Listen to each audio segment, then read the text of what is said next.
Hello, welcome to our Green Talk series. My name is Lucia, and I'm the Executive Director of Green Hospitality, which is a nonprofit organization here in Hong Kong. We work across the board with the hospitality businesses to bring about sustainable, innovative solutions to the Hong Kong hospitality industry. And we will kickstart our 2022 Green Talk series with an interview with a Hong Kong student who is passionate about environmental issues. Felix Dyckerhof is a grade 12 student at the Hong Kong International School. And like many others who have traveled outside of Hong Kong in these pandemic times, Felix too underwent some quarantine in a hotel and was really shocked by the amount of plastic waste that was produced during his stay. But instead of keeping his mum on the subject, he decided to actually do something about it, and he dig deeper into the issue. And he come up with a report suggesting concrete measures for hotels on how they can reduce the plastic waste, keeping in mind the financial implications and highlighting the benefits of moving away from plastic for the Hong Kong quarantine hotels. It's my pleasure to have Felix here. Hi, Felix. Hello. How are you today? I'm good. How are you? Good. So, Felix, tell us a little bit more about your quarantine stay. How many times did you do quarantine? How long did you stay there? And were you with your family or by yourself? So in total, I've done 11 weeks of hotel quarantine, including some in mainland China, but mostly in Hong Kong. I've been in 3-4 hotels here, at times myself, at times with only my brother, and then at times with the whole family, ranging times from 2 weeks to 3 weeks. So yeah. Wow, so that's a lot of time that you spend in a quarantine hotel, right? Yeah. It's the past 2 years, it's been a lot of time in quarantine. So right. I figured I could just make the most out of it and do something out of the quarantine time. Yeah. Right. So what prompted you to pick up this issue and write this report? Well, if you're in quarantine, usually like every day, every meal you get comes packed in plastic, and you just see it. And you bring out your waste usually every day. You bring it out for them to take it away.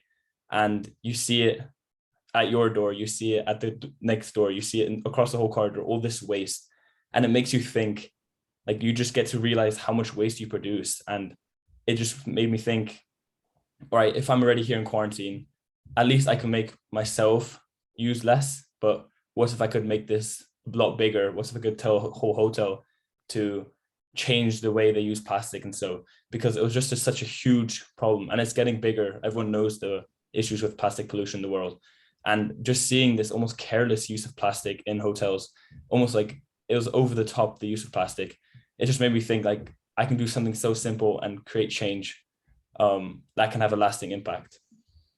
Yeah, that's right. I think a lot of people have been really thinking about it. I myself I was very lucky. I only spent 7 days in quarantine, and I was lucky to stay in a hotel that did not use much plastic, but nevertheless, there was a lot of waste created with this packaging and everything being put in front of your door and have been taken in, and then just accumulating these bags of waste that we had in the quarantine room. Yeah. So can you share with us a little bit more about the amount of plastic that you generated during your stay? And did you anticipate this before your stay? I believe that first time when you went, maybe not, but the consecutive times you did. So how much waste was there?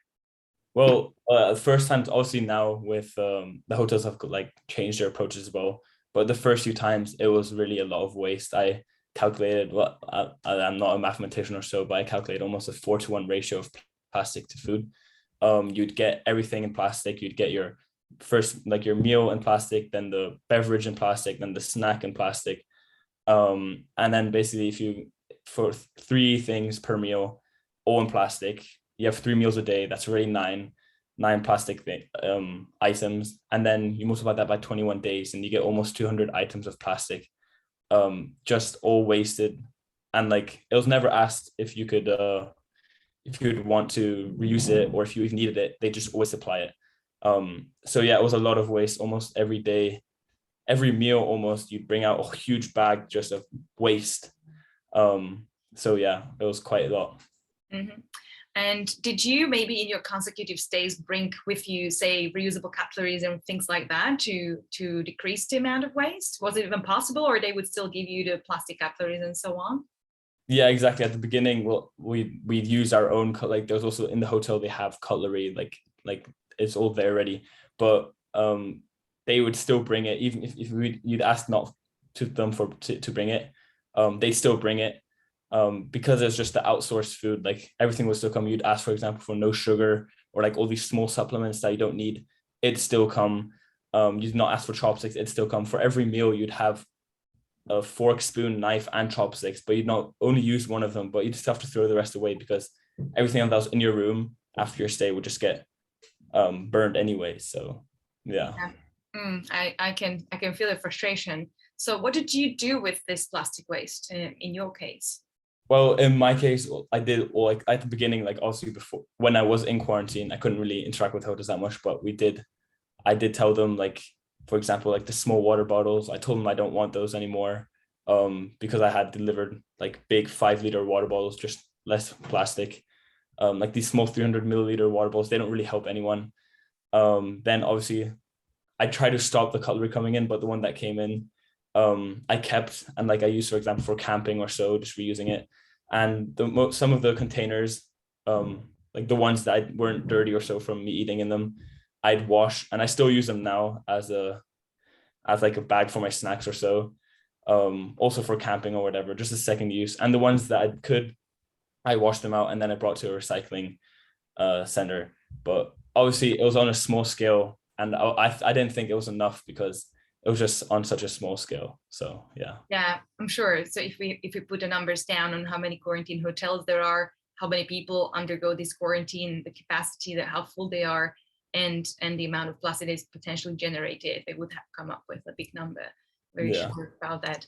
But let's go to the report a little bit. I mean, I had a sneak peek on your report. Maybe you can share a little bit with us. What did you discover through your little analysis of and recommendations that the hotels could do differently in order to avoid the amount of plastic is currently generated in the quarantine hotels? And perhaps you can also share with us a little bit on how these conversations go. Did you connect with any hotels? Did you have a chance to speak to anybody? And what was their response to that? Yeah, well, here first I'll show you a part of my analysis. And basically, well, when I talked to the hotels already during my stay, I wanted to ask them, right, so what do you guys like, what does the government tell you to do? Like, how much flexibility do you guys have? And they basically said something which hotels I feel for them as well, because from the government perspective, they're basically set up as hospitals. They have to do everything to keep the virus out. Yet then from a customer perspective, for example, like a 5-star hotel, they have to deliver that service, and food packaging just falls into this category, with governments issuing regulations that any item basically entering the room cannot leave the room. So that makes this sustainability extremely difficult. But then I still thought, okay, there's not that much playing room. At first I had big ideas, like, for example, you bring the food and then it's taken back, but that doesn't work because of government regulations. So now I was thinking, like, there's not much hotels can do, but there's still stuff they can do. So for example, I looked at cutlery, and so what's in the room stays in the room. And basically you don't need all this cutlery to come in. So I looked at the cost benefit. If you just don't use all these plastic utensils, don't buy them, and just keep the metal cutlery. And then I also looked at the cups and supplements, all these, like, every meal you get basically like a cup, and then you get like sugar, tea, salt, pepper, all these small bags. And if you could just eliminate those and keep them in one small patch in the room, how much you could save with that as well. But what I also had to find out from the hotels that I came in contact with was basically that most of the food is outsourced. So they don't actually produce the food anymore, which means no matter what, for example, now as a guest, I would say, no, I don't want the plastic utensils, whatever. It still comes because it's part of that procedure made. It's outsourced, and it's basically delivered to the hotel and then to the room. So that doesn't give the hotel that much playing room. And then I also had to find out for the hotels that do produce themselves, there's not a lot of incentive for them to be sustainable. As for example, I talked to Kerry Hotel. they do use cornstarch containers and stuff, but they also know that as soon as it enters the room, when it comes out as waste, they have to burn it. So from the government side as well, there's not that incentive to be sustainable, because no matter if you use sustainable or not, it's burnt anyways, because it can contain the virus. So from that sense, and then I also looked at, then I also looked at food containers, for example. And what I found interesting here as well is like the hotels told me that the plastic holds the taste also of certain meals a lot better. And like, for example, in a burger, the paper containers, they can suck in the taste and it doesn't have the same taste. And obviously in a hotel, 5-star hotel, you expect that quality. So that can be a barrier. But then I looked at it, yes, it will be more expensive to use paper container compared to plastic, but it's only a marginal difference. And I also looked at plastic water bottles, just how all these small little 300 milliliter, 500 milliliter bottles, how they're almost like, they don't help anyone, how big of a change you can have with just bigger, for example, 5-gallon water bottles. Why not give everyone just a big gallon at the beginning that they can use? And if they want another one, you give another one, not all these small 500 milliliter water bottles. And I only focus, because after talking to the hotels, I realized all these restrictions I have, I only focus on the like small things they can do, because there is not that much incentive, but even these small things, they can still make a difference. I think it also lies a lot with the government on what they do and how they act. But yeah, I still think hotels can make a difference. Yeah. Right. So what do you think hotels should be doing to tackle this problem? What could be improved? I know that they have a lot of challenges, but perhaps there is some room for improvement.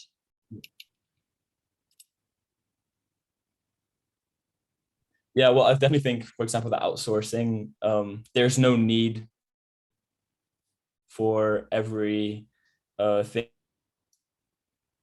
to come outsourced for every meal. For example, you don't need all of that. You only need one at most, or two. You could definitely save money. And can you hear me? Yes. Okay, yeah, and then basically that hotels. Okay, basically that hotels can they can still do their part, obviously, with these small things like outsourcing. And so obviously it's harder, yes, but like, for example, put them in small containers, and like not these very small ones, but like enough for one stay. Right, you're referring, I guess, to say things like salt and pepper and so on. And I feel like that would already make a difference. Just these small things that hotels can do. And obviously at best it would be that they use. Sorry? You were saying, I did not, sorry, it cut a little bit. So you were saying that what they can do, I believe that you meant they could cut down on the little containers with salt and the condiments, or unfortunately there was a cut in the connection. Would you mind repeating that? I think it's yeah, they can do the small things like the salt and pepper, for example, with the sugar, keep them in, but then also the water bottles, the shampoo as well. The shampoo is a big thing. Not having these small bottles, but just having a big one and using it for the entire stay. It's small things, but I do think they can make a difference. Right. Also, perhaps involving the customers who are coming in and asking them to bring with them, say, the cutleries, or maybe have a little pre-fill questionnaire before they come onto the quarantine hotel, whether they're going to be bringing their own or not. And this could be upon request as well, like cutleries, for instance, right? If they needed it or not. Yeah, exactly. I also think what they can do is, yeah, I feel like, yeah, that they should have at the beginning. I feel like every hotel should do it, that the guests have to tell them they want cutlery instead of already giving it. In that sense, it's already a lot less people will use that one-time cutlery, because every hotel room already has that cutlery in the room. If the hotel says, all right, you have to explicitly tell us if you want cutlery, one-time use plastic. Yeah, I agree. Actually, in the hotel where I stayed, I was quite lucky because they did what you just said. We had reusable cutlery. They never supplied extra cutleries for us. And also we did not have amenities like little bottled shampoos or bars of soap, but we had one big actually shampoo that the hotel provided for our quarantine, and then we were just using that. So I think things like that help a lot. I believe with water, it was kind of similar. We didn't get the tiny bottles. We did not get the huge ones, but we got big bottles at least of water. So that was, I think, an improvement already. Okay, I still have a few questions before we wrap up. And what would you recommend to people who are going to quarantine? Yeah, well, I think there's only so much a guest can do, but I still think they can make a difference. For example, um, I think most hotels do supply their own the like metal cutlery and like the mugs and cups, for example. And just really being lenient to the hotel and saying, no, we don't want this extra plastic. We don't want all of this. Asking for the big water bottles or even bring your own water bottle, because usually in some hotels, or the one, at least one I stayed in, it's like every day you'd have to ask for new water almost. Um, but then again, it's a hassle bringing in your own water if you're coming from a day at the airport being tested and so on. But I do think that people can still, the guests can do a difference by basically not only throwing away each single thing. Like, you can take all your stuff, wash it, and then after your stay, use it again as a snack box or bring it to a recycling center. It's just the small things. It might seem like a small thing, like, oh, like this little snack box, I won't use it. Like, at least bring it to recycling. It does make a difference, because everything that goes out of your room, you have to change the mindset to everything that goes out of my room is burnt, and that is the consequence. Yes, right. So, and finally, how can we educate the people at large about the single-use plastic and its repercussions? What would you like to see as a consumer? What can we do to get more people recycle, or more people to avoid plastic? Yeah, well, I think it is important to note that it is a very long-term process, and the education process will be quite long. I think media and articles and so are doing a great job, but I think what's changing is, what has to happen is that people have to see it in action. Because for me, the main issue I see with single-use plastic is that it's so easily accessible, and it's basically, you need to have the second thought of not using it. Yeah, we'll basically have to go out of your way to not use the plastic. And I feel like role modeling in daily life, living a sustainable life, showing your friends, showing people around you how to live sustainably, not using that plastic.